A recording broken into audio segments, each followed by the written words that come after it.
separation of the two wards. Whether it's true or not, I would love there to be like a celebration or like a chance for us to say goodbye to a ward that we've been tied to for like I don't know how long those two were together, but they're our neighbors, and we have sat with these meetings for a long time and like talked about these issues together for a long time. So I'm not sure what the outcome is officially, but if there could be kind of like a goodbye day or some meal that I know the community supper is still open to everybody, but I think if there could be some kind of like celebration or saying goodbye, I'm uncomfortable with how it was handled. Thank you. I can definitely we can pass that on for sure.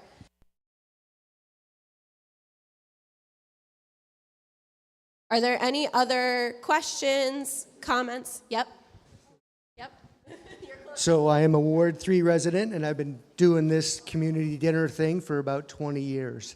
We never really had a discussion about splitting the wards because as Wards 2 and 3, we command power collaboratively, collectively. This is a deliberative body. There was no deliberation whatsoever.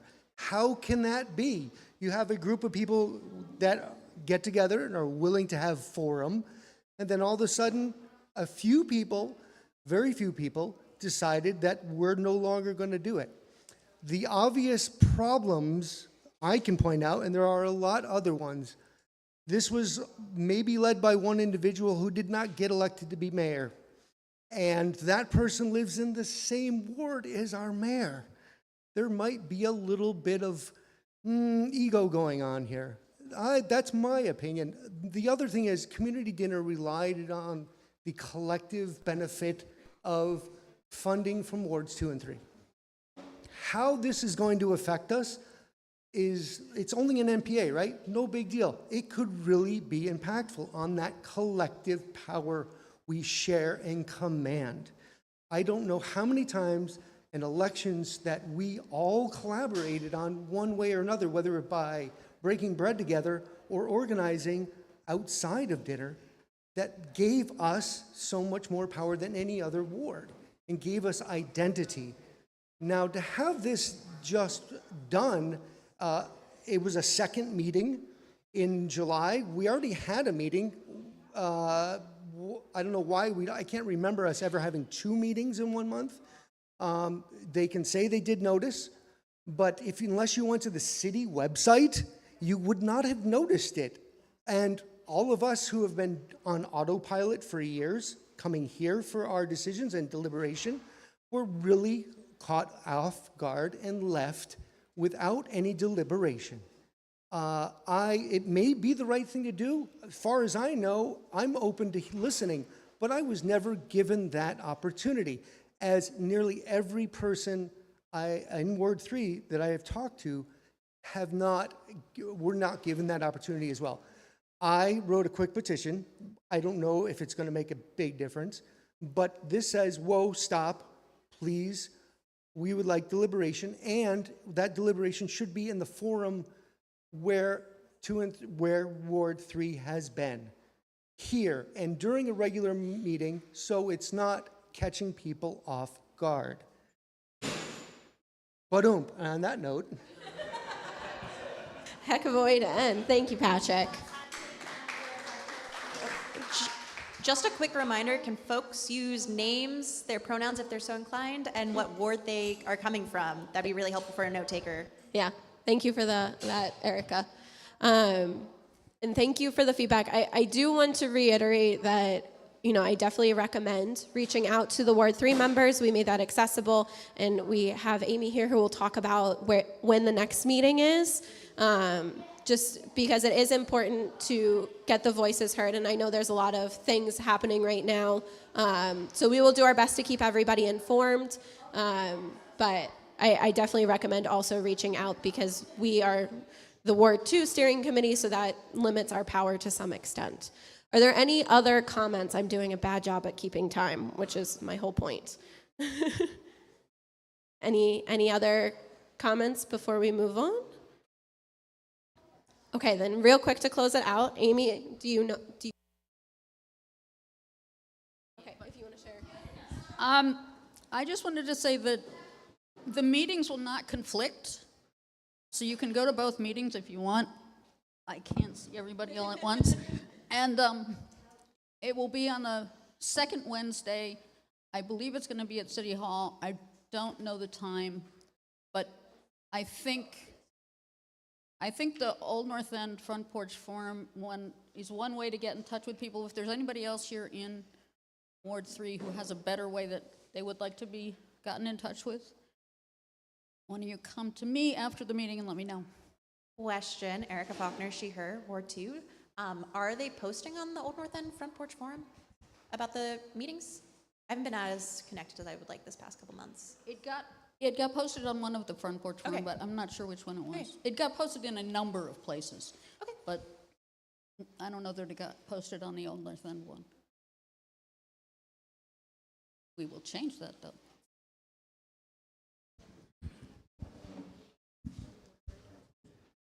Trav Fryer, Ward 2, he, any. Should we invite them to rejoin this meeting and like send a thing like, hey, we thought you were good? Like, just send them a sort of an invite like, you can come back if you want to, no hard feelings, you know, just so that should we send them a message? Can we do that? A ward to ward messenger? I mean, I think the technical Roberts rules is like a resolution, but I mean, I think we can agree if that's kind of the large scale, and the steering committee can do that on behalf of the people in attendance today. I'm definitely not doing the proper Roberts rules right now. So, I think it'd be nice. is anyone opposed to that? I'll ask that because that's the important point. Or would anyone like to comment further on that? I see two hands. I saw them both at the same time.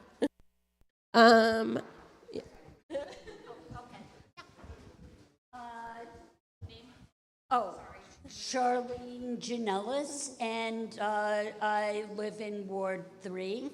And I was clueless until I got here, just from the people that I've seen here tonight objecting to Ward 3. You have 5, and I guess there were only 7 that signed the petition. So I think, can we consider this undecided at least if? Yeah, go ahead, Jess. I'm sorry, I was chewing when I jumped up. I'm Jess Hyman. I live in Ward 2. I'm a former Ward 2 steering committee. My term just ended. And I just Thank you. wanted to make sure that we all know the facts of how this happened, because I, like many other people, am disappointed by the split. And I also want to make sure that that we know what was done properly as well. So the meeting, which was on July 31st, was properly warned through the city. There were Ward 3 posted on Front Porch Forum, and I believe also on Facebook as well. And the meeting was pretty well attended for the first part of the meeting. A lot of people were there for other agenda items. The decision to cease joint. The decision to have a vote to cease joint operations was added to the agenda at the meeting, which was an appropriate thing to have happened at a public meeting. Someone made a motion to add something to the agenda. It was added. When the vote happened, there were 9 Ward 3 residents in the room. And so it was those 9 people who voted to make the decision. So it's still a very small number, but just because a couple people have said 7, I just wanted to correct that to say that was 9. And if, as Lauren has said, if you have questions or concerns about this, please reach out to your Ward 3 counselors, to your Ward 3 NPA steering committee members. If you'd like to contact them, they have a new website, which I believe is, it's linked in there. Just please note that the contact email isn't working, but each individual steering committee's email address is listed on the website, so you can contact them that way. So I agree with everyone who said that there should have been a more public process. I hope that we can have a more collaborative and inclusive decision-making process going forward. And I also hope that whatever happens, if the split stands, that the downtown and King Maple residents who really haven't been super well represented here, and it's hard for them to get all the way across town, perhaps with a separate Ward 3 NPA, there will be greater representation as long as people are truly given the voice and as long as it's an inclusive process moving forward. So that's what I'm hopeful for. If anyone has any other questions about the details and the timing of how it happened and how the bylaws were changed, I'm happy to chat about that offline, but I think we've spent a lot of time on this now, especially without any Ward 3 steering committee members in the room, and it should be a more inclusive conversation. So thank you. Yeah, so just pivoting off what Jess said, the steering committee will take it into consideration about inviting the Ward 3 steering committee members to our next meeting based on all the feedback that we've gotten for a number of different reasons today. So that is something that we can make sure that we do ahead of the next meeting and keep everyone kind of posted on how that goes. Are there any, I saw a couple other hands fly up. I know we're like right at time, but I just want to give space because I know this is an important discussion. Milo? Thank you. Some of the things were just said with regards to the fact that the meeting was warned, and I believe the vote was warned on the agenda. Was it post? It was at. So what's posted now is not the original posted agenda. Now that's interesting. Okay. The bottom line is one should always be looking at the calendar on the city's website. Right, we've talked about it before. I myself was attending a meeting with the mayor at the Boys and Girls Club with residents discussing the hot spot that is Manhattan Drive and the encampment and some of the issues with drug dealing over there. I saw it and I said, okay, I gotta be two places at the same time. I arrived late. The first part of the meeting, it was actually a lot of people that weren't Ward 3, but they lived around downtown. They were concerned about public safety, and they were there to hear Chief Murad. And then that's why when they left, there were the actual Ward 3 residents. They had the first post meeting last week, and there were like 20 people there. So there were a lot of people there who never came to these meetings. And just as a FYI real quick, the driver for this is the public safety issues, where they really felt that what's going on downtown and the immediate downtown is just not being addressed consistently here. So that may be something that we need to think about, because these issues are in fact happening here. Someone described it to me last week as it's gotten like Gotham, right? We have this whole subculture that's developed, and it's gotten like Gotham. The mayor is going full steam ahead and has really been effective in certain issues, but what we have is not going to be fixed for a while. But that was a driving factor. And there were people there that have never come here, because I come a lot, I recognize people, and there were definitely people there who never came here, and the whole thing was about community safety. So just wanted to give that as a FYI and background. Thank you. Thank you, Councilor Grant. And thank you, everyone, for the discussion today. I hope we continue to have this. And please, like Jess said, and like we've said a couple of times, please reach out if you have any questions. We're happy to put you in touch with the Ward 3 NPA Steering Committee or city councilors and whatnot. We are here to kind of facilitate these discussions and have them. So thank you. So to kind of stay on track here, we do have about 10 minutes for public forum. I know we have covered a lot already. It feels like we've already done half a meeting. So for public forum, everyone has 2 minutes. If you have anything to share, please just state your name, pronouns, and what ward or street you live on. So if anyone has anything. Hi, everyone. I'm Jill Krowinski. I'm your state representative. I use she, her pronouns, and I live over on Spring Street, Ward 2. Just want to remind everyone that even though we're not in legislative session right now, we are still your state reps, and so if you have any pressing issues, anything that you need help with or have questions on, don't hesitate to reach out. Also, I just wanted to share a really exciting development. For those of you who live right in this area, you know at the intersection of North Street, Intervale, and Elmwood, the building where the threading business is and Asian Market has had a lot of graffiti added to the building recently, which has been a real bummer. And so there's been a community group that has come together and working with the city to look at doing a mural there on the building and looking at also some other short-term ways we could paint it while we're working on the bigger project for the mural. So stay tuned. There'll be probably a community painting event that we'll have that we want to try to get organized before it gets too cold out. So don't have any more details yet, but wanted you to know that it's in the works, and we'd love your help when the time comes. Thank you. Thank you. I saw a hand in the back. 2 hands in the back. Thank you. Andrea, Ward 3. I am really happy that the Parks Department posted in Front Porch Forum today on Tuesday the 24th, I think. Anyway, I posted it in the Old North End Community Facebook page. They will be presenting or having like it doesn't sound like an official presentation. It sounds like kind of a casual invite for people to see the Roosevelt Park plan as it's to be presented. So it's 5 to 7 on Tuesday, I think the 24th.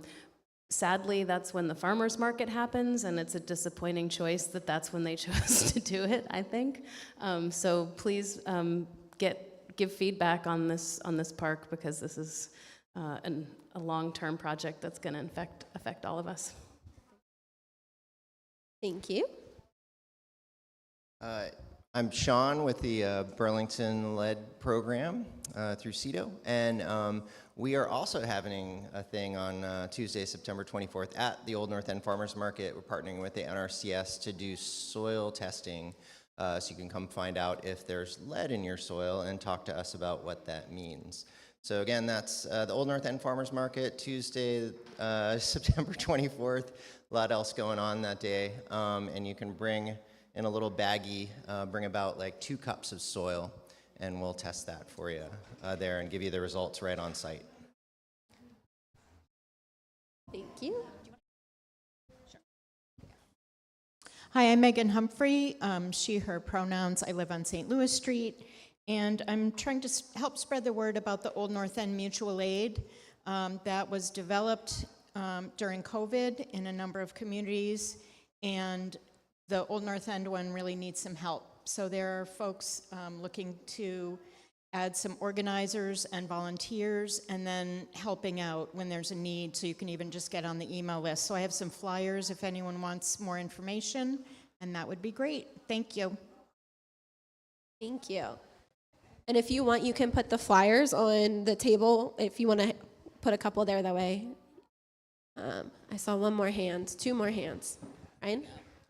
Hi, I'm Brian. I live on Crowley Street. I work at CETO, and we are holding next Wednesday an open house at Fletcher Free Library at 5:30 to really gather public ideas for what will be civic space in what happens at the block called the Memorial Block, which was previously called other things, but now it's the Memorial Block, and that is hopefully a place that folks will show up and share their visions and their dreams. Sure. Brian, can I ask a follow-up to that? Because you're here and you're announcing it, and I've been dying to know. Has this process changed a little bit in terms of before it seemed like there was already a project created? Is this backtracking a little bit to create more input from the community versus an already created plan? Is it a more community benefits kind of idea, or is this like trying to squeeze some community input into an already created plan? I'm not. How about now? There we go. There's no actual plan. It's actually just a feasibility process to see what can and could be accomplished on the block, all the way from Memorial down to South Winooski Avenue, and including tying into the work that the library is doing and the fire station. And so it's a process. It's not a thing yet. It's just looking at a redevelopment opportunity and what are the community's priorities for civic space that will result from that. So, yeah, the developers will be there as well. Yeah, yeah. Great. I think we have time for one more. I think. Thank you, Mila Grant. I live in Ward 2 now on Crowley Street, Central District City Councilor, and I'm really exhausted. Monday's meeting was really exhausting, and emotionally, I'm pretty messed up about it. If you haven't watched the meeting, you need to watch the meeting, because I literally can't describe just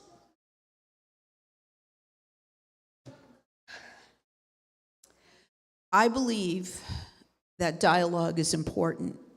I believe that at this time in our city, we have to be talking to each other regardless of party.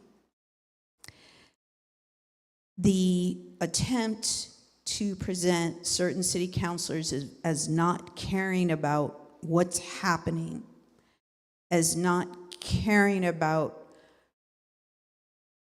the number of police officers we don't have, is completely false. We do not have the applications. So going to the city councilor again, the city calendar again, July 18th was a public safety committee meeting that had a presentation from the recruitment team. This meeting is everything. It gives you so much information about what they are dealing with. As of mid-July, only 26 applications. You cannot rebuild a department back with only 26 applications. We're not talking about 26 qualified people. We are only talking about 26 applications, down from 120 in the previous year. The cap doesn't matter when you only have 26 applications. It's about addressing the reasons why the applications aren't coming in. I could go on longer, don't have the time, but that meeting is really important, and that information is available to you. The reason I didn't support some of there was kind of just a dump. They dumped the resolutions by the time they needed to be posted and to meet open meeting law, except for Councilor Litwin. They didn't reach out. They didn't even reach out to the mayor. They were changing agreements that were made during the budgetary process. That is why there was disagreement. It was about the lack of communication, duplicative processes, changing things that had already been agreed upon. And I felt some kind of way because we weren't addressing the real issues of the day. So anyway, I'm always available for people to chat. My phone number is my phone number on the city's website. People told me I'm crazy, I should have a second phone. I can barely keep track of the one I have. So you can text me, people DM me on social media. If you curse me out or say something racist, I will fight back on that. But otherwise, I'll pretty much engage with anyone. And thank you so much, as always, for listening. Thank you, Counselor. And just reiterating, we also have Counselor Grant's, I don't think we have her phone number, certainly her email in our agendas, and we always have all of your elected officials' information in our agendas, so you can feel free to reach out to them. All right, so moving us right along, the next part of our meeting is, I mentioned earlier, we don't do many votes. Today we are doing a vote. So we are going to talk about the steering committee. I just want to take a second to thank our outgoing steering committee members, Roxanne, Molly, and Jess. I'm going to clap for them. They're amazing. So before we do the vote so we do have to vote on reappointing the steering committee members that can continue to serve. We do have term limits, so to speak, as well as an opening the floor for any nominations. But Roxanne wanted to give a presentation, which she actually gave a few months ago, and it was amazing, so she's going to do that again. And I will say, we will open the floor for nominations after this, but we also encourage, if you're interested, to meet up, to reach out to us, and we're happy to meet up and chat casually over like coffee or something like that, so you can learn a little bit more. And we will have time in the October agenda for voting people onto the steering committee. So you don't have to decide tonight. You can, that's great, but you can also choose to kind of think it over and reach out to us and talk to us in the meantime. So Roxanne?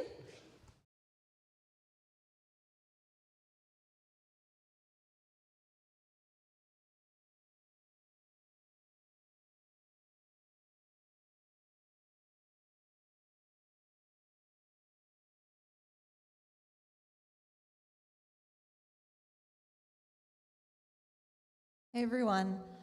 So yeah, I gave this in July because we knew we were going to lose some steering committee members, but wanted to share again. So yeah, here, learn all about it. So wait, hold on, I need my notes version of this up.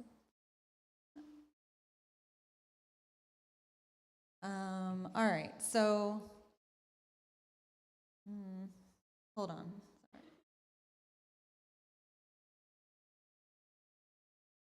All right, so the steering committee is here to just make sure the NPA is fulfilling its purpose, which is to really, to summarize all this, to connect residents with city government. And as we know, it's to connect with each other too.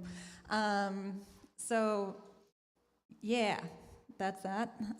Here's some basics. So we can, and this is all according to our bylaws. We follow bylaws, they're on our website. We need at minimum 3 steering committee members and at most 6. We elect every September or October or when needed, but generally kind of have a vote around here. And you sign up for 1 year and then you can renew, get voted on again, but for a maximum of 4 years, and that is what Molly and Jess have done, the full 4 years. So. To be eligible, it's not much. Just be an NPA member, which is to live in this ward and be at least 14. So it's pretty wide open. So these are your current steering committee members. I'm stepping off, so we have some openings. And I guess I'll get more to it later, but it's a really awesome opportunity. So definitely recommend it. But yeah, we've got Lauren and Erica, who I can attest are wonderful to work with and are very committed and will keep this NPA going, the 2 of them, but it'd be nice if there was assistance. So here's, so you can understand day-to-day, like what it involves. Here's the type of work that we all really take part in. So attending meetings, obviously there's this one, and there's the steering committee meeting once a month. So that's just 2 regular meetings. Obviously, if you need to not come for whatever reason, that's okay. But we do try to commit to that. And the steering committee one is also on a Thursday night. It's 2 weeks from this one. And then per year, there might be some others, like chances to go to all wards meetings. So when all the steering committee members from all the NPAs come together to see, share ideas and stuff. Plus, we have in the past tried to do more like long-term planning meetings, because mostly our monthly ones are like figuring out the agenda. But there's a lot we want to help make sure the NPA is doing, keeping up with stuff, improving always. The next thing, like I referred to, is a big part of what we do is just preparing for this. So operations, keeping it running. So that means like taking requests from presenters, like the city will reach out to us. We'll have some of our own ideas. Community members might request something. And then it's like finalizing the agendas that are printed out, that kind of stuff. And we pair up to do that so that you can have breaks from it and also sometimes are more active in it. And lastly, it's just like a lot of brainstorming, decision making. You could do that with a great group of people. And then there's tons of other things you can do according to what you like doing. So hopefully this can be a fun thing. So some of us like to facilitate more than others or take notes. We have an Instagram that I've been keeping up, and so if there's anyone interested in taking over that, you don't even have to be on the steering committee. You could just do that. Like I think a lot of this stuff I'll say, like any kind of way you want to support the NPA is cool. If you don't want to sign up for the whole shebang, it's fine. If you do, great. What else do we got? Yeah, staying on top of what's happening. I think some people that more lean into that anyways, so that's always helpful. Molly, one thing she's done is like kept us organized, making sure everyone knows when the steering committee meetings are and that they're running smoothly. And miscellaneous, so if there's something you'd like to see from your NPA, you can bring it and help make it happen.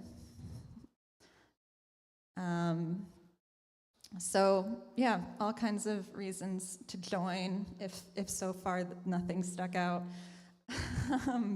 But yeah, practical stuff, if there's like something you're working on, your meeting facilitation skills, it's a great chance to do that. It's pretty inspiring, all the people that come, the questions that get asked, seeing others engaged.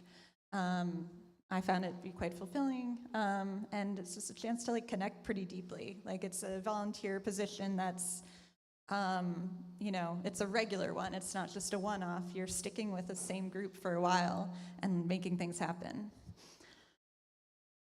So in summary, if you live in the ward and are at least 14, if you can generally commit or could eventually get there to commit to a couple Thursdays in the month, if you can take part in the month-to-month operations, and believe in the mission and all that, prioritizing inclusivity, accessibility, diversity, and want to work alongside community members, consider joining.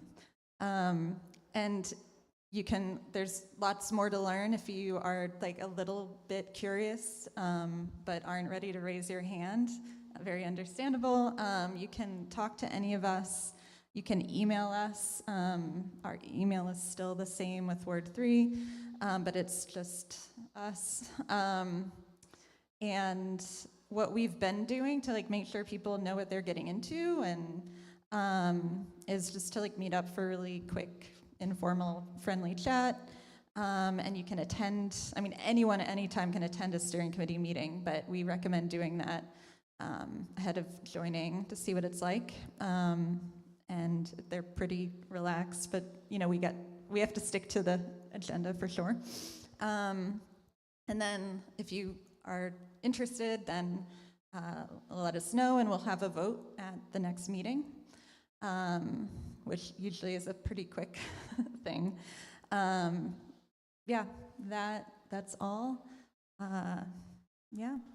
Thank you, Roxanne. Any questions?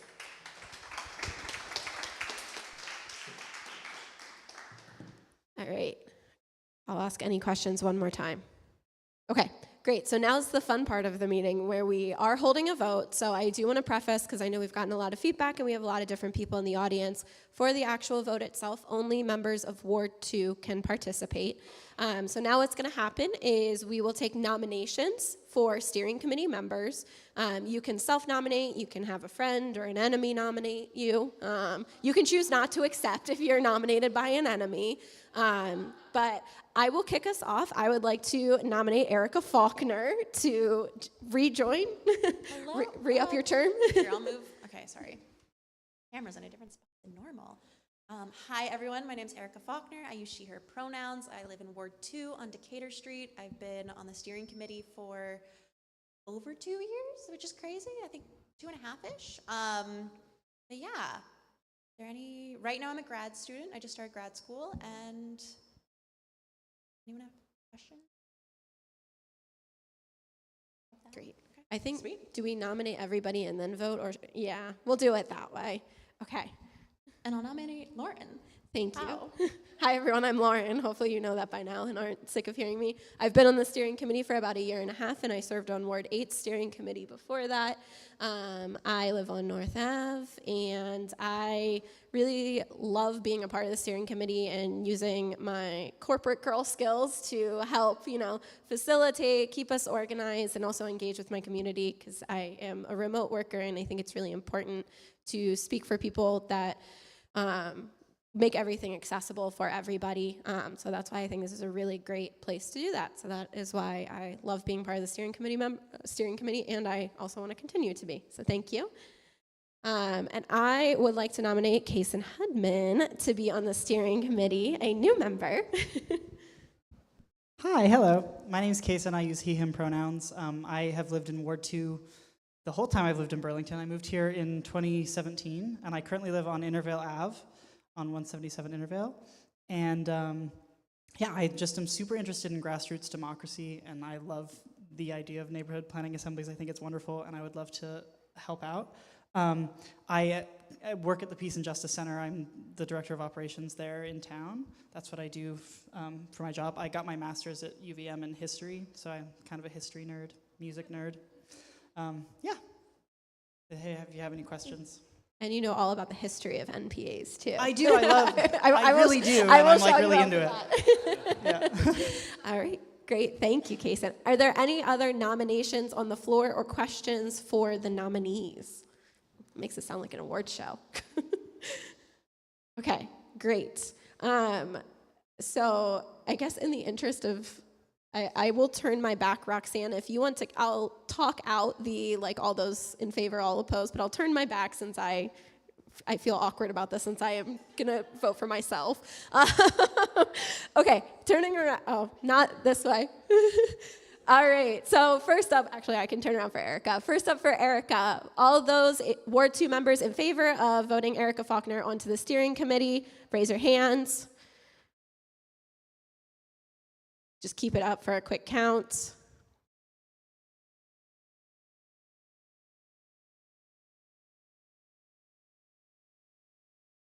There's a lot of you here. Thank you all for coming. Oh, I'm not even raising my hand. Okay, great. Put your hand down. All those opposed?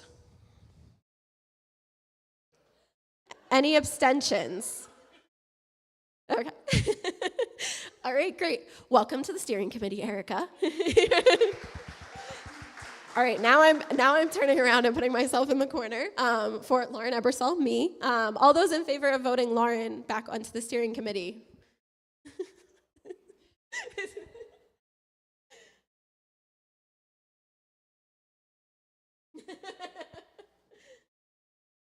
Good? All those opposed? I'll give a longer pause at this one. Y'all are sick of hearing me on the mic. Okay, abstentions. I can turn around if you abstained. All right, great. And last but certainly not least, all those in favor of Kason Hudman being added to the steering committee. Okay, great. All those opposed? Any abstentions? Great, yay. Thank you again to our outgoing steering committee. Last year, thank you to our new steering committee. And if you are interested in joining, we still have 3 spots available. So please reach out to either an outgoing or incoming steering committee member, whether it's tonight, via email. Roxanne had our email. It's on the agenda. You know where to find us. Please reach out. We are happy to talk about it. I obviously love to talk. We all love to talk about the NPAs. So great. So moving us right along, we have a brief presentation from the library. September is library card sign-up month at the library, which is very exciting. I will pass the mic.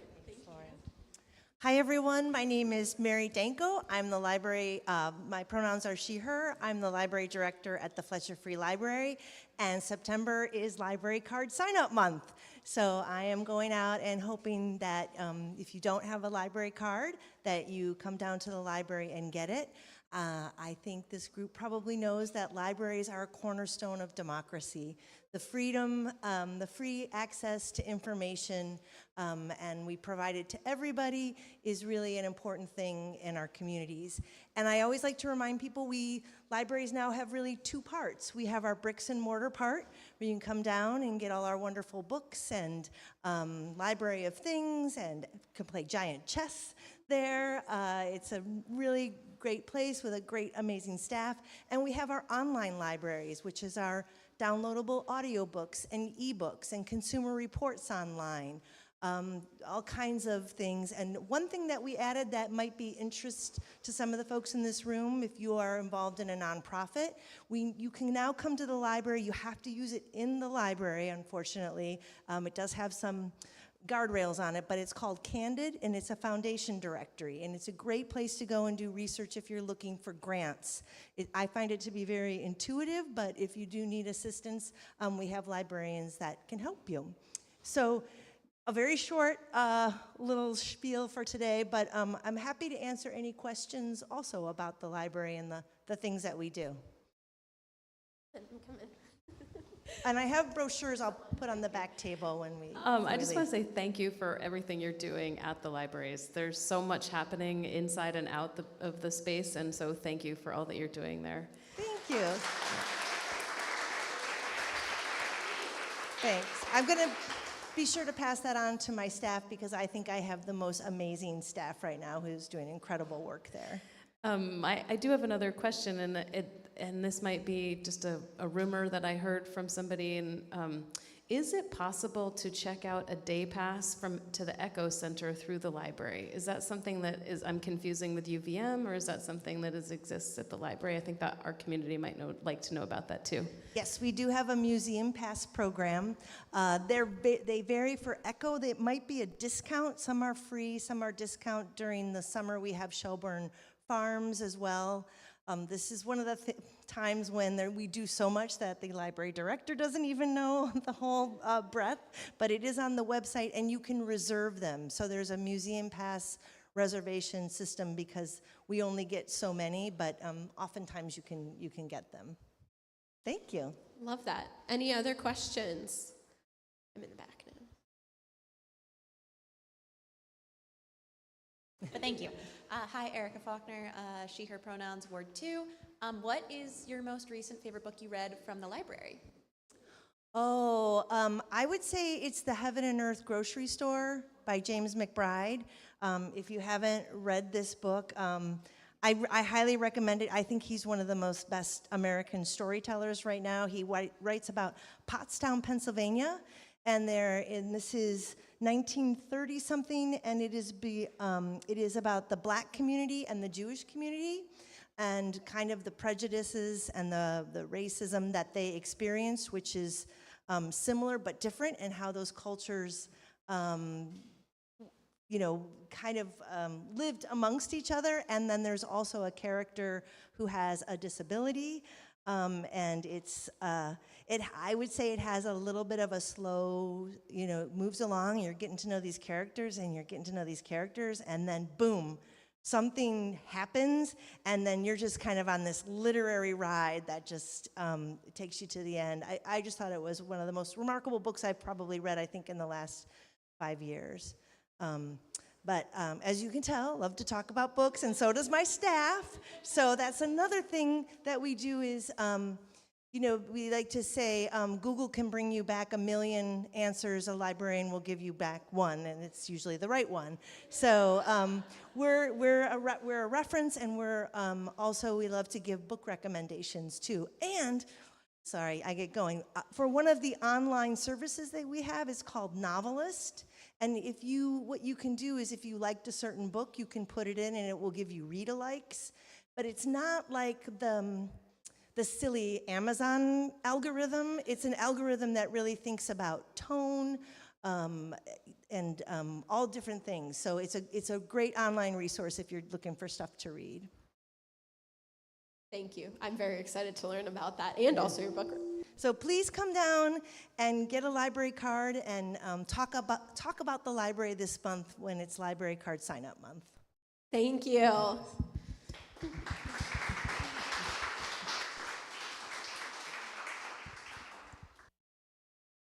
right, so next up, we have a presentation from Michael Alvanos, I hope I'm saying that correctly, from JRMA Design Studio about 97 North Street, which was formerly the Everest Asian Market. It's Michael or, yes, there you are. So we'll just have a few minutes while he gets set up.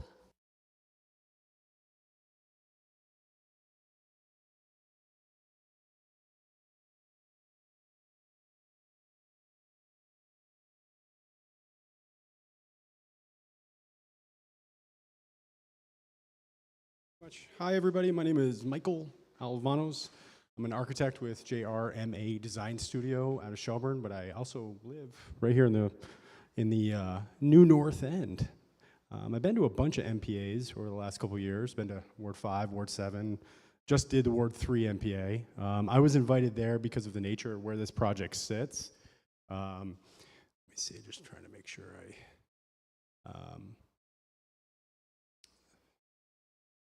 do I have to share my screen too? Okay. Share screen. I think we got it. Technical difficulties.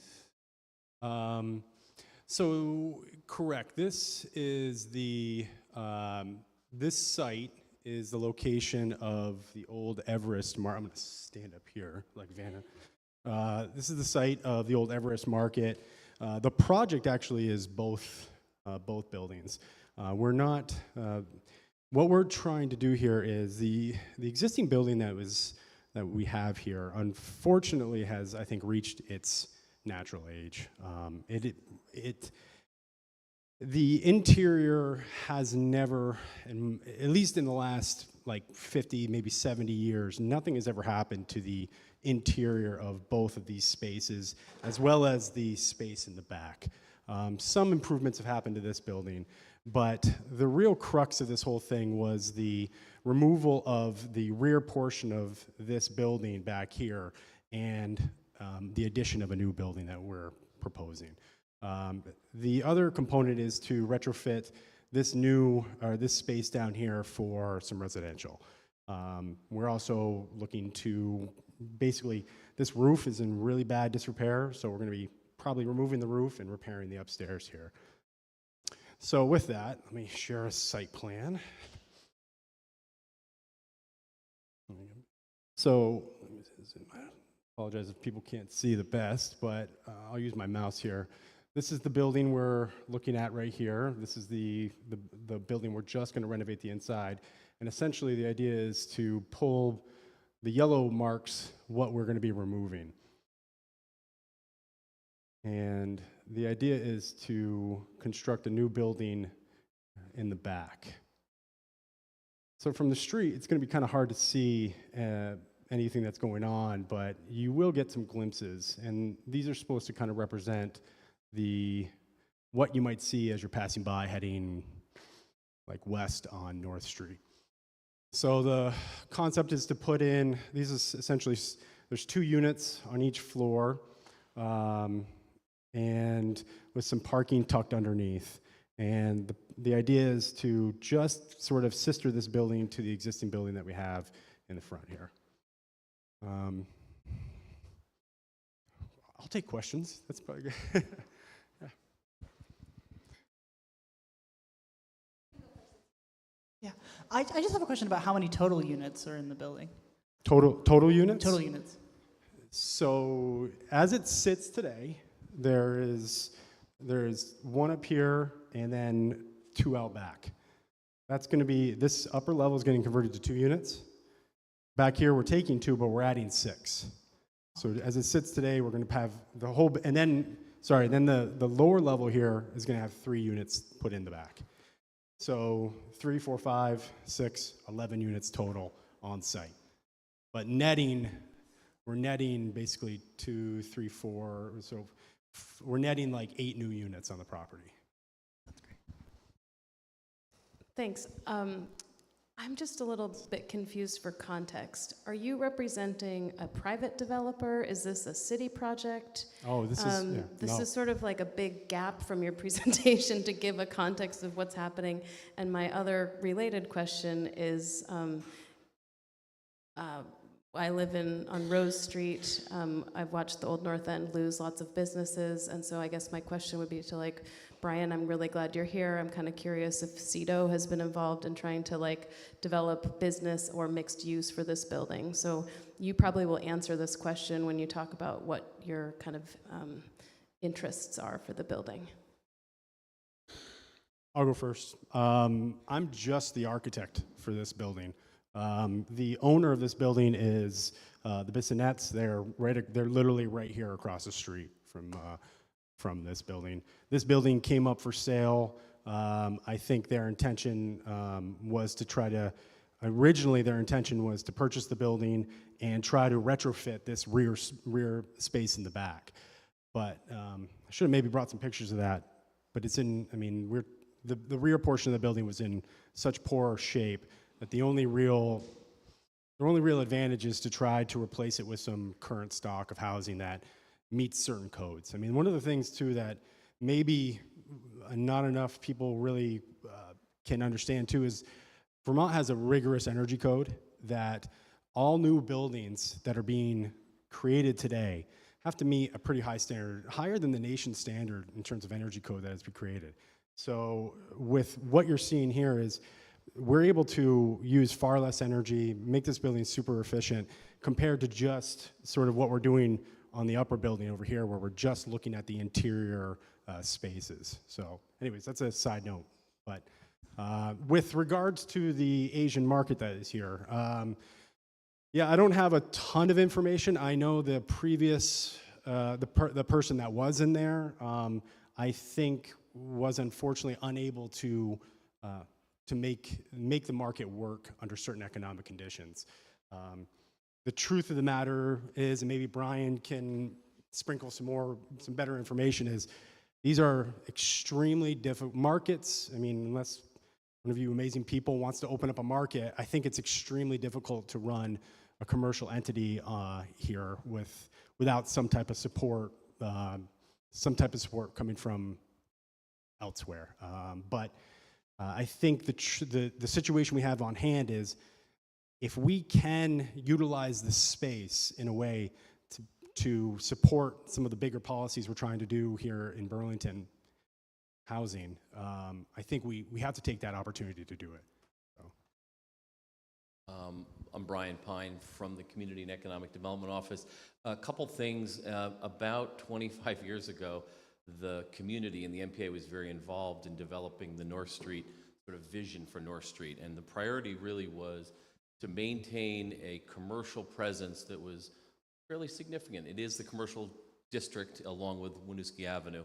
And acknowledging, though, in that plan, in that planning process, that it's one thing to want to maintain commercial space, it's another to actually make it viable and make it be able to essentially be financially feasible. So we've always faced that challenge. One thing we did do is in most of this city, if you change a housing unit to, you take it off the market as housing, you have to replace the housing unit. But for North Street is one of the only areas where you can go back and forth from housing to commercial. And so even though this space becomes commercial under this scenario, if there's a future scenario under which going back to commercial makes some sense, that hurdle was taken away, or it was eliminated. And so it's super challenging to actually find businesses to fill these little spaces. These little storefronts are really challenging. I think there is hopefully going to be a business taking on the Nunyons, former Nunyon space, but I don't know if Michael can speak to that. He might know more than I do about that one. Luckily, I'm the architect for that too, and there is somebody going in the Nunyon space, so there will be a commercial property there. Yeah. Yes. What are the size of the units in the various parts? Yeah, they're each, the main building here, each of them is 2 bedrooms, 2 bathrooms. Each of them has roughly around 800 to 900 square feet per unit. The lower level here is these are more efficiencies. These are bordering on between 400 and 500 square feet a unit.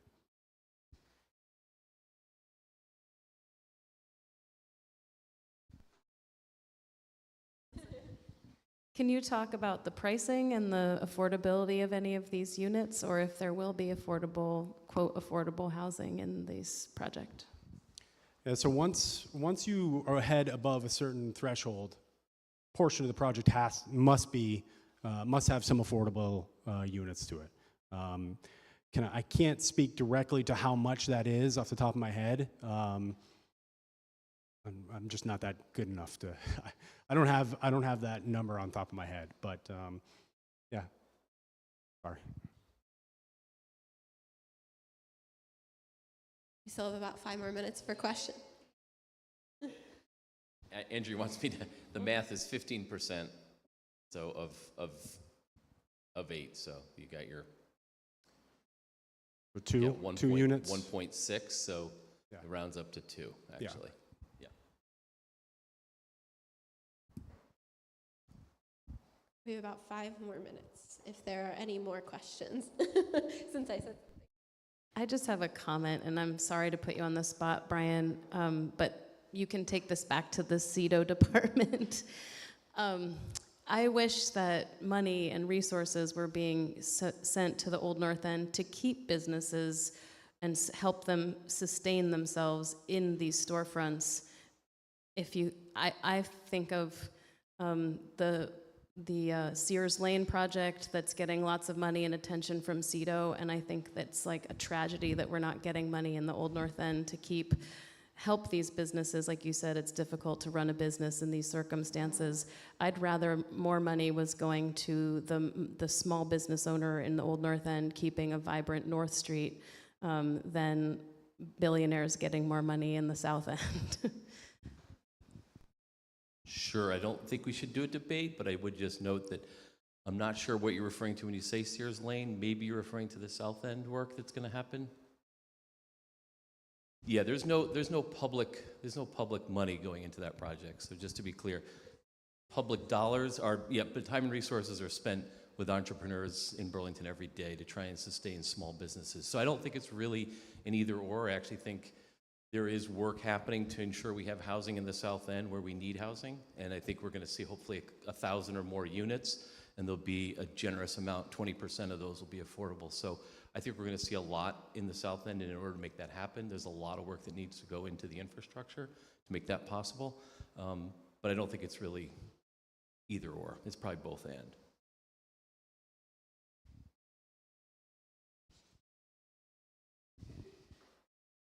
Could you say again the name or the humans' names of who owns this property? Sure. This is Bill and Bill Bissonnette and his company, Bissonnette Properties. And like I said, they're neighbors. They're literally right here on the property. So it's right in their backyard. Thank you. What about if there's a shortage of small entrepreneurs that can make a living in that size space, are there other uses that are public or in addition to housing, like services or charitable or faith communities or any kind of other uses that the community would go in and out of, a little bit like a business? I feel like Brian got put on the spot here. I'll try here. So I was looking at Brian. You can answer it if you want. I came I'll as a listen to your citizen, answer. really, but I'll try. Sorry, Brian. You know, the challenge we have is honestly that in a private market, the demand at the time determines sort of what uses happen, unless it's publicly controlled or nonprofit. So social enterprise like this is a socially controlled building, a social organization. A nonprofit, a community-based organization controls it. And so real estate, you know, when you have it in the hands of private sector, which is what our country has prioritized, ends up with economic values that have to be supportable. You have to be able to justify the capital investment. And There is a team in a different department, actually. It's called Business and Workforce Development, which used to just be the Church Street Marketplace, but within the city, we have a team in that department that works to help entrepreneurs start up and establish and run businesses and find real estate. And so that team is pretty busy and pretty engaged. Fairly high percentage of BIPOC businesses get help from that staff, as well as folks who are just starting up. And so there is quite a bit going on there. But the resources are certainly not sufficient to meet the real need. And we're constantly challenged also on other sides of our equation of what we work on when there's 300 unsheltered and homeless folks, and our priority is heavily invested in trying to deal with housing and shelter, unfortunately. We have like one more minute if you want. I saw Liz's hand first. Amy? I think this is a very quick question. I don't know if either of you know, but do either you or Brian know whether there are, and if so, what regulations on having apartments large enough for families as a percentage of the apartments that are made in any given building? You're concerned about the unit mix, making sure that the short answer, I think, is no. There's no regulation that states that.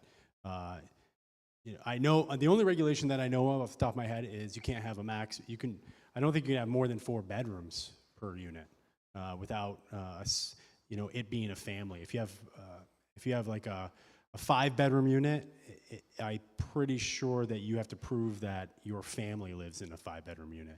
It can't be split up among a bunch of different individuals. So I don't think there's a specific ordinance in the development bylaws that state that you have to have a mix of 1, 2, 3, or 4 bedrooms in any given unit. I don't know if that's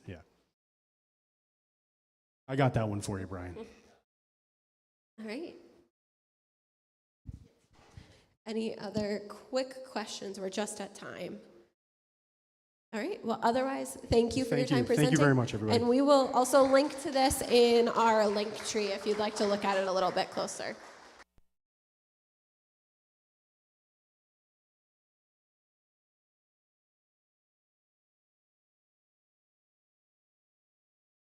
All right, so next up we have a presentation from Rob Golding, who is joining us online. And Rob is the Public Information Manager for Public Works. So he'll be talking about city transportation initiatives. So Rob, I'll give the floor to you.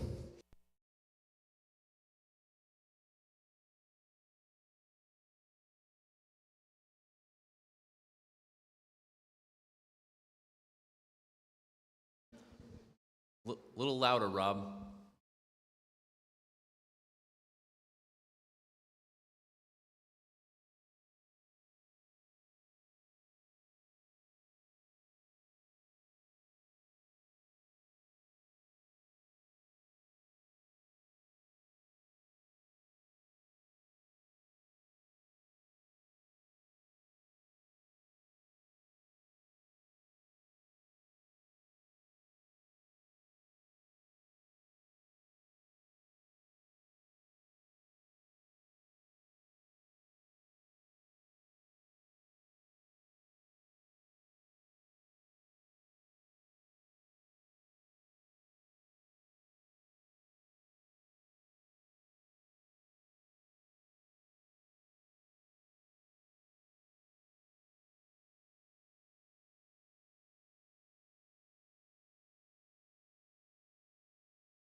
that may not have been as holistically engaged 7 years ago.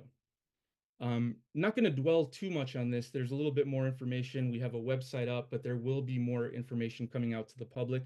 We just wanted everyone to get kind of a taste of what this is, so you're not A, blindsided, and B, you know that there are going to be some key opportunities to feed into this process.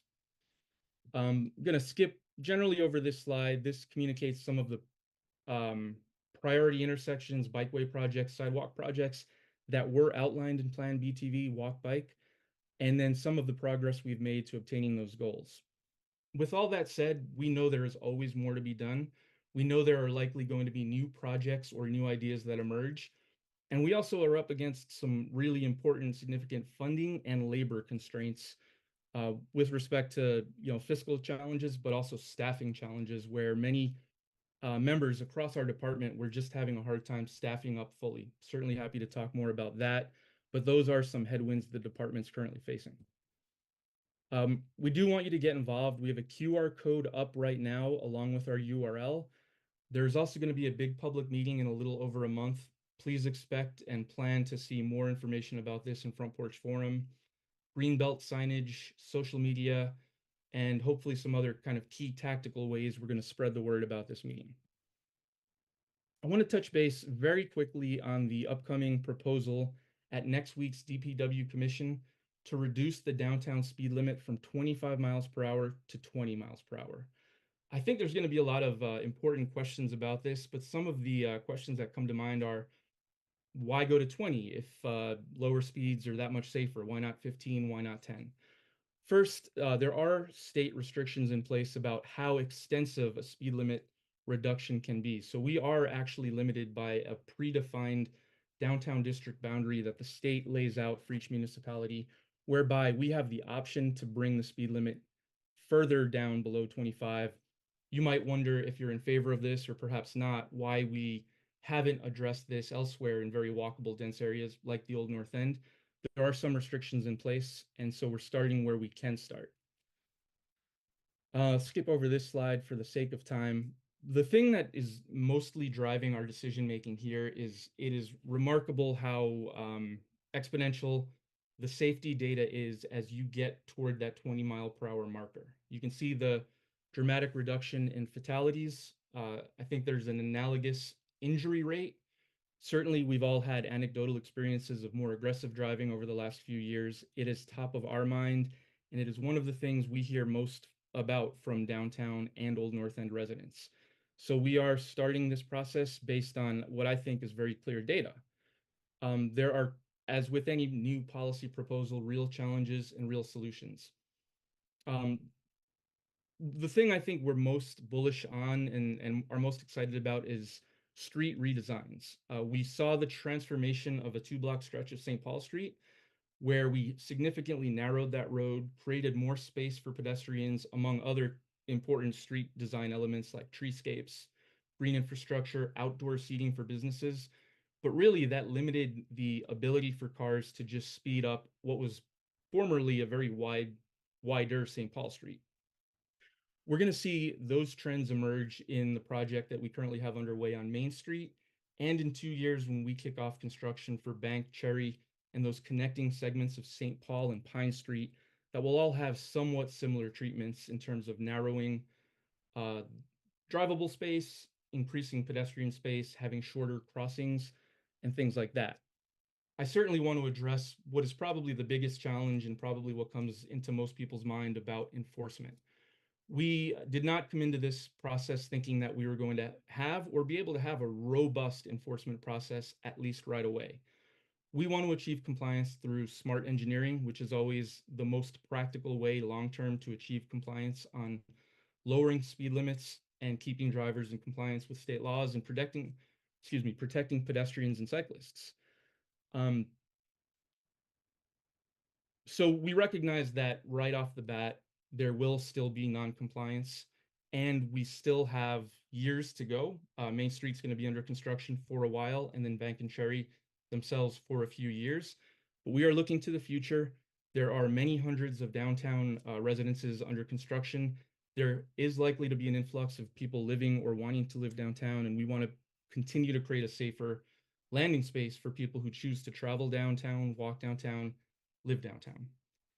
So there is still time for community engagement. If you have strong feelings about this, whether it's pro or con, you are more than welcome to reach out to me directly. I have my colleagues' information at the end of this slide, but in any way you choose to reach out, trust us, it will get to the commission packet where we will be seeking commission approval. The DPW commission meets this coming Wednesday, and they'll have ultimate authority as to whether this is going to pass or not. We want to hear from you. If it does pass, there's a 30-day appeal period. Certainly more time for folks to appeal that decision, but I just want to make sure you have the opportunity to avail yourselves of letting us know how you feel. I'm going to skip over the rest of kind of what we've laid out here, again, for the sake of time. Traffic calming, I think, is on the top of many people's minds, especially in the Old North End. We hear it regularly. Capital constraints or fiscal constraints, staff constraints have prevented us from moving, I think, as aggressively as we want, and let alone as you would prefer us to move. There are 56 requests in queue. We move through these requests based on data that we collect. So it is not any longer a first in, first out approach. If a street that you've submitted a proposal for demonstrates data-wise that it's a significant safety issue, that is going to move to the top of the heap. With that said, we have a transportation team of 2, and they are trying to move these through as quickly as possible. One of the ways we've tried to do that this year is we have a pilot demonstration in the New North End on Stanbury Road, where we've created a pedestrian buffer where there is no sidewalk with simple cones. But we're also around the city, as you may recall, on a couple streets, but certainly in Ward 2 on Elmwood Ave, where we've put down some cheap but bright, hopefully, and effective speed bumps that will be on the street through November. We are collecting observation feedback. Didn't get that.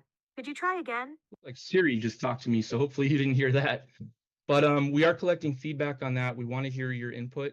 We know that they have been jarring at times. Sometimes that's a good thing. We know that they have been loud on some of the more residential streets. We want to hear that feedback. We can move where they go. We can take them out. We can increase them because of their cheap cost. So there's many options that we're looking at over the winter after we've gone through this trial period that will take us through November. How am I doing on time, just as a time check here?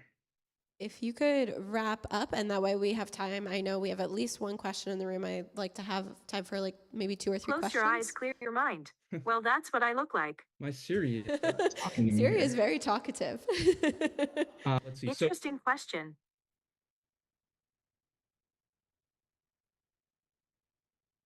all right, I think I fixed that.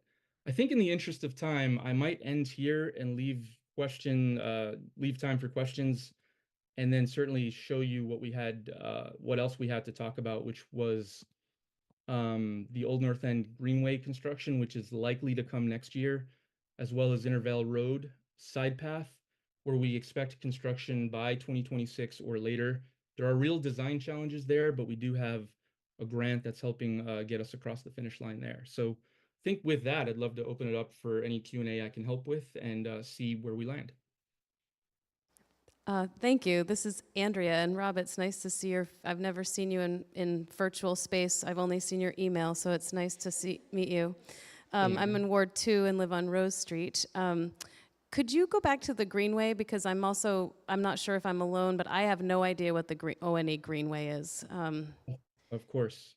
The ONE Greenway is a project that came out of the Plan BTV walk bike process, whereby residents and our planners felt like there should be a slower, safer connection for families, for any cyclist to get east to west. And basically this is from, I think it runs from Mansfield Ave across Loomis down the Wiggle.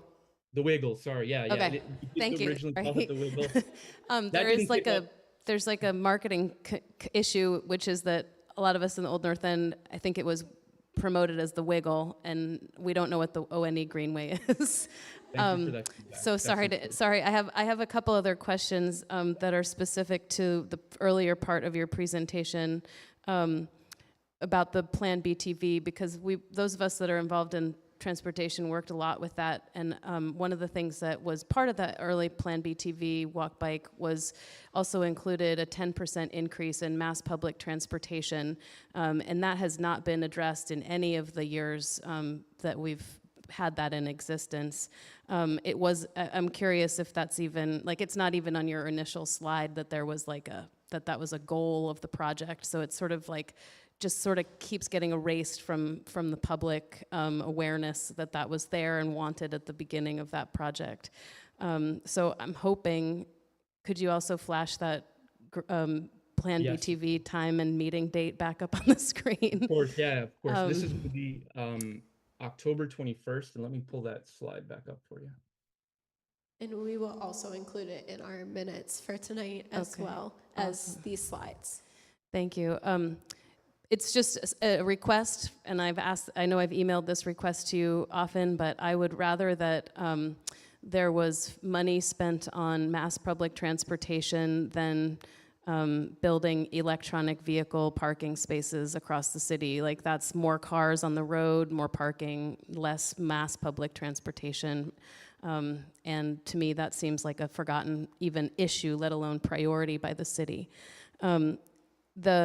Also, the slower speeds and transforming cityscapes that you mentioned, it's remarkable that you're talking about public parking and creating streetscapes for that. Again, no issue of creating mass public parking or mass public transportation hubs.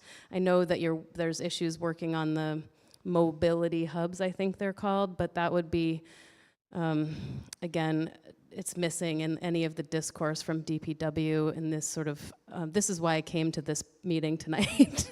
And then because I'm representing Rose Street, and we've been ignored for quite a few years, and are kind of like an example of the loss of staffing in the last year or two.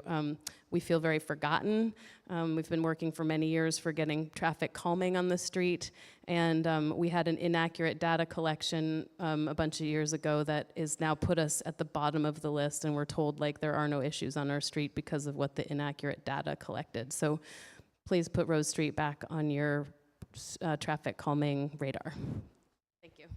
Andrea, thank you. I'm going to make sure that we follow up with you this week or early next week, so you get a little bit of feedback on how the mass transportation issues you asked about, if and how they're going to be built into the plan. The scope is underway right now, but because I can't give you the granular detail, I'd love to follow up on that, as well as if there are other updates on Rose Street that our team can give you. So I'll be in touch.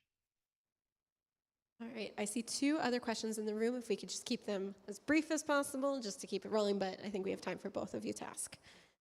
Sorry. Hi, I'm Megan from Ward 2, and my question is, if folks on our street are interested in traffic calming, what's the quick and easy process for that, please? Thanks. Of course, the quickest and easiest way to put in a request, if you're familiar with and comfortable with SeeClickFix, you can go right to the burlingtonvt.gov/DPW home. Not it's a mouthful, but if you Google it, you'll find our homepage, and there's a button for SeeClickFix. You can put that request in. Right, we try to limit how many public requests we have, but whatever you fill it out as, I'd recommend transportation and transportation infrastructure improvement request. Fill that out. That will go into queue. You can also, if you'd rather touch base with somebody, specifically DPW planning at burlingtonvt.gov. And if there's an easy way for me to get that to you directly, I'm happy to do that. I've got my colleague's information from, this was her presentation, so I'll keep this up if you can see that, and that's another direct email if you'd rather submit it that way. But generally, we recommend SeeClickFix. It doesn't get lost, but of course, you can reach out to us directly. And we'll link to what we can in our meeting minutes as well. All right, last question. I'm Kate. I live in Ward 2 on Walnut Street. And Rob, thanks for your presentation. I'm curious, I know that staffing is really tight for you guys, and it seems like, just based on my personal experience, the traffic calming has been really effective. And I'm, given the enforcement piece, a little bit skeptical about reducing the effectiveness of reducing the speed limit. I wonder if you can talk about the financial and your staff time costs of reducing the speed like that process, I imagine, other than like new signs and stuff, there's other stuff that goes into it. If it's nominal and whatever, then I could see supporting it. But if it's like significant and your time is already really restricted, I'm just curious if you can talk about like sharing your time a little bit between those things, because it seems like one is probably really effective and the other I'm more curious about. Of course. Oh, no, of course. It's a great question. We've tried to mention as much as possible the staff constraints, so we appreciate that people recognize that. But of course, if we're bringing something to the table, people are going to want to know why we're spending our time on that. I think what I can say is the speed limit change, other than some minimal staff time in terms of, and we also rely on the city attorney's office, which is at this point relatively well staffed, and they help us do some of the legal research. It's actually a fairly minimal staff time effort, and it's going to be a fairly minimal cost. I think maybe this is a bit of a ballpark. I did just discuss this earlier, so I at least had a ballpark, maybe $1,000 in terms of new signage. We can't put signage everywhere, and as you might know from the city, there's not a lot of speed limit signage anyway, since typically it's 25 miles per hour. But with that said, we've recently invested in a separate team at DPW, traffic signage making equipment, which is us jumping into the 21st century, that if the equipment holds and the vendor's responsive, and as of now it's been great, it puts a lot more power in our hands in terms of updating and making signage. So big upfront capital cost on the equipment, but much lower cost on the signage and much quicker to turn that around. So pretty pleased about that. So I think what I can say is about $1,000+ on signage. And then depending on how and if you wanted to calculate staff time, that's been fairly minimal with some reliance on the city attorney's office. And other than that, I think where the compliance comes in is all the work we're putting into redesign. And that's, I think, where the payout is inevitably going to be for people who believe in this proposal, because we're designing these streets to an engineer's 20-mile-per-hour estimate with a variety of tools. Certainly, we're always happy to talk about those, but Main Street, Bank Street, Cherry Street, connecting new segments of Pine St. Paul, and then the original Great Street at St. Paul between Main and Maple. These are all streets being built to that standard to really try to force compliance on the driver. All right, great. Thank you, Rob, and thank you, everyone, for the questions. Like I said, we'll link a lot of that stuff in our meeting as well as the presentation. So thank you. We have one last item on our agenda tonight. We have Elise from the Burlington History and Culture Center to talk about the vision for a Burlington History and Culture Center. So Elise, I'll grab you some mics.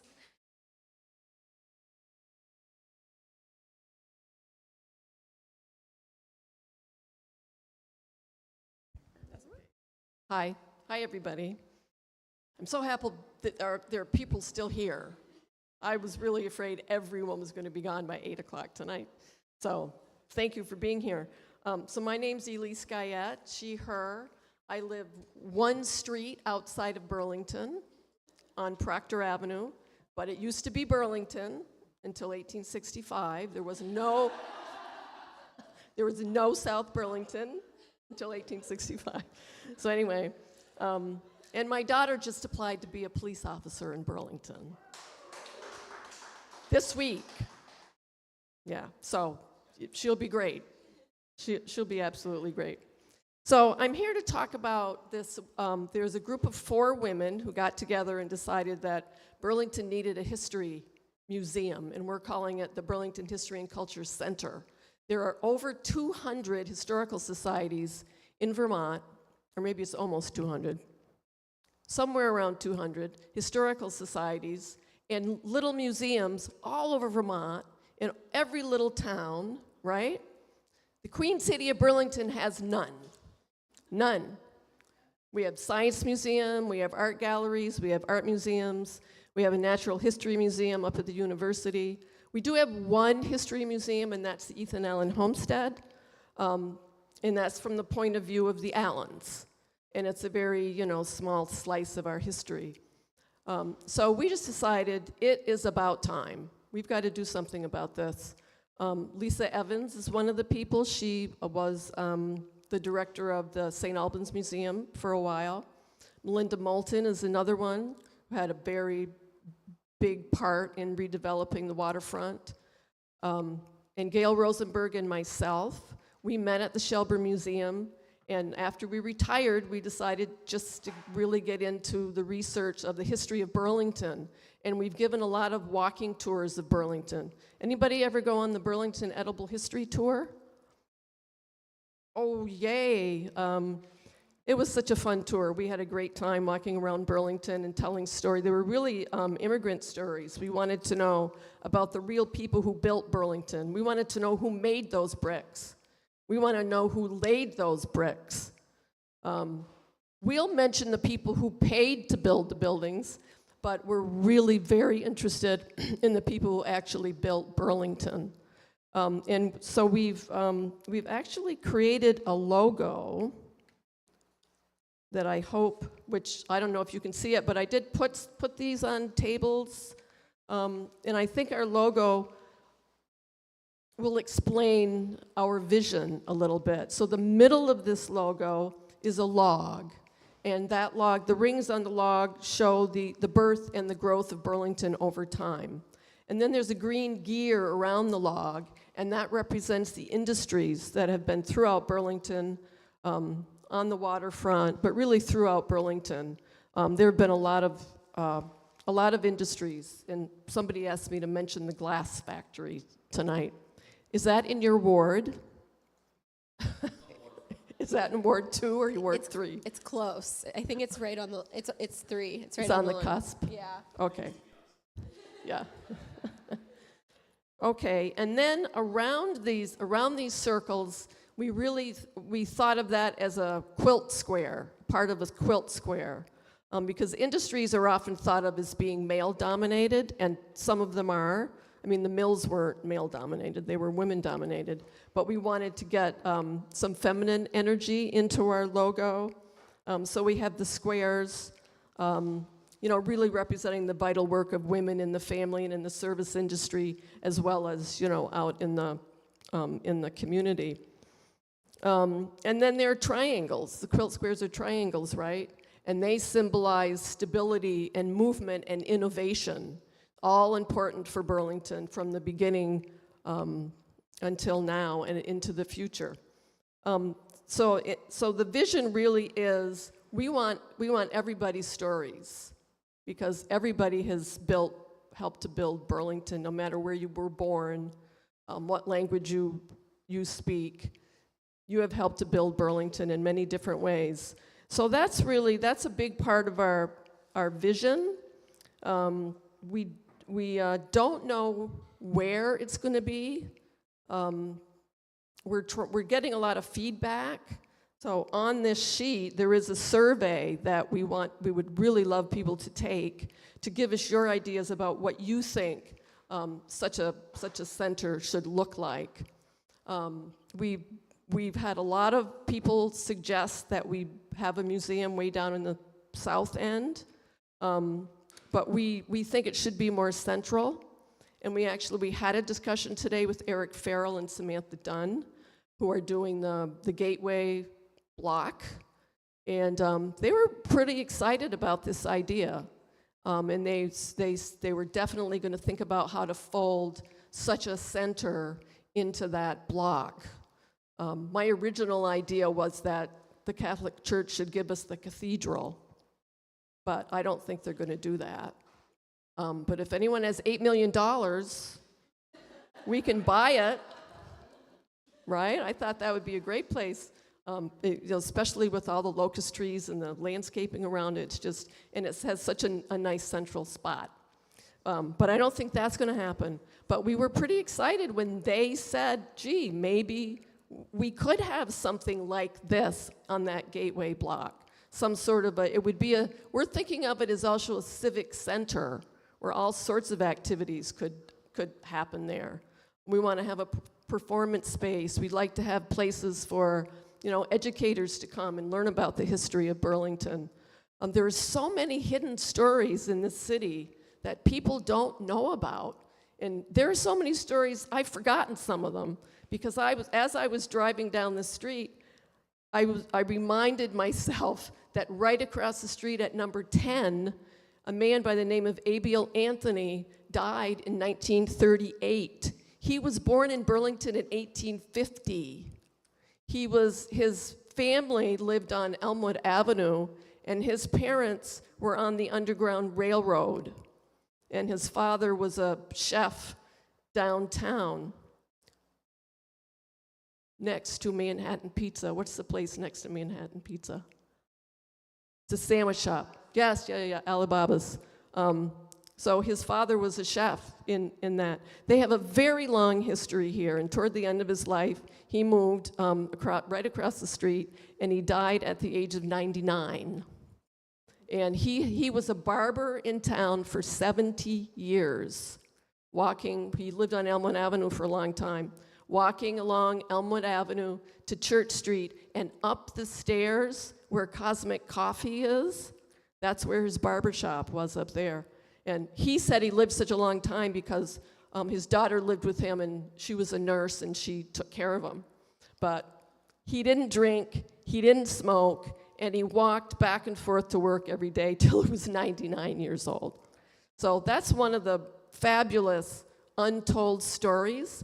And I heard Nunions tonight, so I'll tell you a little story about Nunions. And that corner, there was a family by the name of the Madigans who were from Ireland. They came here, of course, they came because of the famine, which was man-made. Make no mistake about that. It was man-made. All those people did not have to die, but I have to get off that horse. My mother's all Irish, so I know these stories. No, she's not anymore. She just died in January. She was 104. All Irish, yeah. But so the Madigans were here for quite a long time. Where Nunions is, they had a butcher shop there. And actually, the people who own it now were doing some work in the cellar, and they found bones and teeth and that sort of thing. But it was because they were a butcher shop. Across the street, they had a grocery store, and across another street at the same corner, they had a grain and feed store. Jump forward, who's there now? There's a Vietnamese family, Trans. They have, I think they might only have 2 businesses now, but at one time, they also had 3 businesses on that same corner. So they have Thai Fat, they have the restaurant, and they did have Bella K. Is that still open? Yeah, I thought that had closed. So I found it fascinating because migration and opening businesses that have to do with food is really universal. It's a universal human activity. And it's just fascinating that you can take, these 3 Irish businesses are there in 1890, and then jump ahead, to the 2000s, and here's 3 Vietnamese families. Same thing. So I could go on and on. I looked at the map of the wards, and I said, oh my gosh, I know a story there. I've given walking tours of the Old North End about the old markets. So we have so many stories, but we have no place to put them. Where do we put them? How do we educate people about these stories? So we really believe that this is needed in Burlington. It could be a civic center. It could be a place of self-reflection about who we are now, who we want to be in the future. And we want your ideas. That's why I brought, and if you didn't get one of these, please pick one up. I still have some, and they're on your website too. The link to the survey is on the website. Before I take your questions and comments and ideas, I do want to say the survey has a large demographic piece at the bottom. The survey takes 6 minutes, first of all, 6 minutes. There's a large demographic section, and one person, I was looking at it today, one person said about the demographic section, these are really weird questions that makes me question what your intent is. So I want to announce our intent is to make sure we're hitting a wide demographic of people in Burlington. Like right now, we're trending very white, and we're trending 60 and over. So that's good to know, right? We need to know that. So we need to get out more. We need to get out into different communities and get a lot of feedback from people who live all over the city. So that's why I'm here. I'd love to answer if you have questions, if you have concerns, if you have ideas of what we should do with any space we do happen to get anywhere in the city. I'd be happy to answer. All right, thank you. We have a question in the audience. Yeah, I'm curious if the colors of the quilt block in your logo have any meaning? Oh, no, oh yeah, I didn't mention that part. They really stand for diversity. We are such a diverse city. That's what the colors are. Thanks. We could probably Thanks, make up something, Elise. though. Thank you, and I really am excited about this effort. Please take a look at an article written by A.J. Rubin. I saw it on Facebook. It's called Love Our Abenaki Neighbors. And it does deal with this question that keeps rising its head about who's the real Abenaki and who isn't. And I hope you all don't buy into the theory that's being espoused by folks at UVM on this topic. I hope you just honor the fact that people have had to deal with their identity for a very long time, and we had an attempt to wipe them out. And I just want there to be respect for those who are here who identify as Abenaki, and not get into this like purity testing and this DNA stuff and all. That is just completely counterproductive, and I hope you guys avoid all that, because I just worry that that is a divisive thing that is really not bringing any peace for folks who've been at the losing end of the stick for a very long time. Yes, we're telling people we are not interpreting anybody's stories. We want to present your stories. It's not up to us to interpret somebody else's stories. So we are not going to do that. But we will present people's stories. We will present other people's artifacts and the stories that they want to tell around them. Yep. I mean, just to follow up on that, I think eugenics plays a massive part on the cultural history of Burlington. And so, I mean, you know, as largely white folks, I don't think we should be having much of a conversation about the blood purity test of what is going on in the Abenaki community. We can stay out of that, but also talking about eugenics and how large of a role that has played for the conversation. And it would be such a shame to not address that at all in like a Burlington Cultural History Center, especially when right in front of Red Square is where they did the eugenics survey. So like that is just like right down the street. So. Mm-hmm. Absolutely, yes. That is something that other people have mentioned, and that's a really important issue that we need to deal with. I'm not sure it's ended. We have committed to take on controversial issues. This isn't going to be like a milk a toast, center. We're going to take on controversial issues. Don't worry about that. Wow. First and foremost, I am asking this question or providing this recommendation as a resident of Ward 2. Just want to make that clear because I was here as staff. So I just think it's also important, as you stated, taking on controversial issues, also issues that really, we talk about the eugenics. I think it's important to not forget the dark history of the city, and I just think it would be important to incorporate the St. Joseph Orphanage history and touch base with those who put together the restorative inquiry, and all the information on that can be found online through Folklife. That's all. Yep, thank you. Yep. No doubt about it, we will. Mike Jetter, he, him pronouns, and I could tell this to you one-on-one, but everyone's using the microphone, so I might as well mention. I'm thinking about the old red synagogue on Archibald Street, which when I first moved to Burlington, Rabbi Jan Salzman was starting off her Jewish Renewal Congregation, Ruach HaMakom, and it was a shortly stayed at synagogue for our congregation, but Avahat Garim is another congregation that was there for many, many years.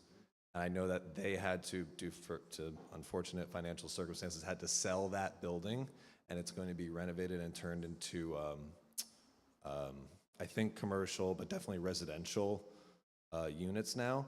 but just to have any focus on also some of the Jewish cultural history. And I'm sure you guys probably have some of that already in your wheelhouse, but just at this forum, I was figuring like the old Red Synagogue, has just... That's a commercial building now. It's becoming a commercial building now, yeah. Yeah. Yeah. And just to add in another synagogue, Jews love to break off and build a lot of different synagogues. But down the street from that one, I think it's 142, there's a house. It looks like just a regular house. It used to be a synagogue. And after it was a synagogue, it was a black church. And a lot of people don't know that Burlington had a black church. And the ministers there didn't make a lot of money, so they had to have other jobs. And the two different ones worked at the Chicken Bone while they were being ministers of their church. And they also had limousine services and that sort of thing. That building has a fascinating history. Which reminds me that we have committed not to take any housing off the market. No, we're not going to do that. Which is why the Gateway block seems kind of interesting. The whole thing about Memorial Auditorium. They were mentioning that they were going to try to keep the front of Memorial Auditorium, that beautiful lobby. I don't know what's going to happen to the rest of the building, unfortunately. But so that, I think that if we moved into a space there, I don't think we'd be taking any housing off the market, because we will not do that.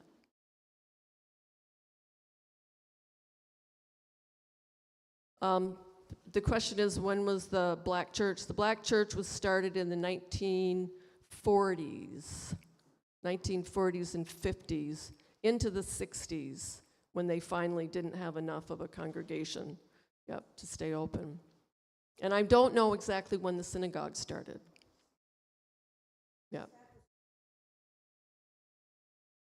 No, that's a different one. I think it's the second one that he was talking about, right?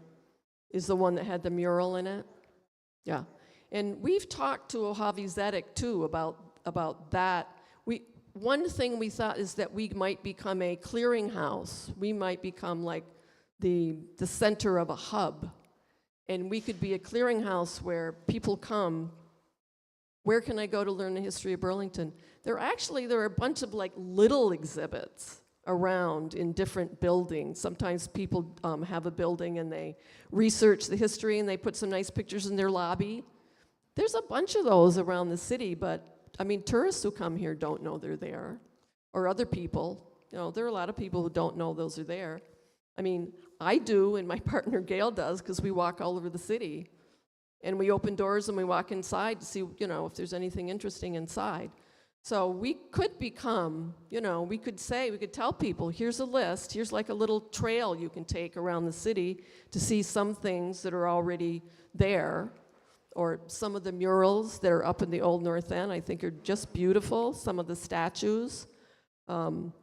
So and Ohavi Zedek is also talking to us about maybe being just a part of this whole system. We'd like to build a system that makes it easier for people to find out the history of their city. Any other questions or ideas? What we definitely should have in such a place? Hi there. Yes, I'm Dawn Ellis, a longtime Burlingtonian. And I recall, it may have started in 1990, where there was this snapshot of Burlington, and as many people as they could get to come out came out for the shot and were in it. And then they repeated that 20 years later, maybe. And it strikes me, having seen both of those, they're beautiful and fascinating, but what's missing from the idea is not everybody's available to come out to City Hall Park for such a really big documentary moment. And if you're creating a snapshot of the different points in time in Burlington's history, we're also in today. And there may be the opportunity to take I don't know, take a whole week and have snapshot gatherings across the city in its different parks in a comfortable time for that, or varying, because the night people who, you know, are free to come out and are sleeping during the day because they work at night are rarely in these.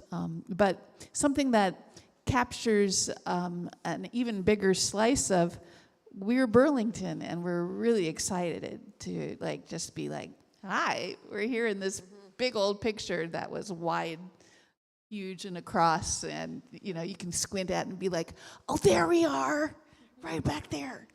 And because those are really, they last through time. And you don't know it at the moment, but you're part of a visual history. There's the written history, there's the storied history, but there's also the visual history. Right. And I'm thinking about every moment we're in it, we're making the Burlington of today.